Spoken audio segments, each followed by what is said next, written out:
திரும்பி திருப்பி ஆடும்போது எல்லாருமே எந்திரிப்போம். அது நடந்தது தியேட்டர்ல.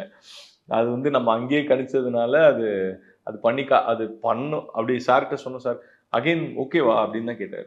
முடியாது நோ அப்படின்லாம் சொல்லல. Is it fine for you means okay அப்படின்னோடனே, ஏன்னா அது முன்னாடி இருக்க செம கோவமா இருப்பாரு. ஸோ இங்கே தான் டான்ஸ் ஆடிட்டு இருப்பாரு. அப்போ ஆதிக்கும் சார் இது ஒரு பண்ணலாம் சார் பிரச்சனை இல்லை. அப்புறம் சார் இன்புட் கொடுத்தது தான். சரி ஆடி முடிச்சுட்டு திருப்பி திருப்பி ஆடிட்டு அப்புறம் அவரோட ஃபேஸ் அந்த திருப்பியும் பேக் டு ஃபார்ம் வந்ததுக்கப்புறம் தான் போவார். அது வந்து சார் தான். அது அது பண்ணிட்டு போகும்போது அப்புறம் தான் ஓகே ஃபைன் அப்படின்னோடனே சார் அப்படியே கேரவன் போவாங்க. அப்புறம் திருப்பி அந்த மானிட்டர் தேட்டரா மாறிடும் எங்களுக்கு. போட்டு விசில் அடிச்சுட்டு அதுதான் பயங்கரமா என்ஜாய் பண்ணி. பயங்கரமா. அது ஆனா சார் இருக்கும்போது அது வந்து கண்ட்ரோல் தான். Full control. மொத்த பேருமே சைலண்டா தான் இருப்போம். சார் வந்து கொஞ்சம் லைட்டா அந்த பக்கம் போனா சார் அதான் சொல்றேன். அது நாங்க ஹாப்பி, பயங்கர ஹாப்பி. ஸோ எனக்கு வந்து லைக் இவரை பர்சனலாக தெரியுன்றதுனால லைக் நீங்க வந்து உங்க ஒய்ஃப் வந்து புலின்னு தானே கூப்பிடுவீங்க. ஆமா ஆமா. ஸோ இந்த பக்கம் அந்த சாங் சீக்வன்ஸா வந்தது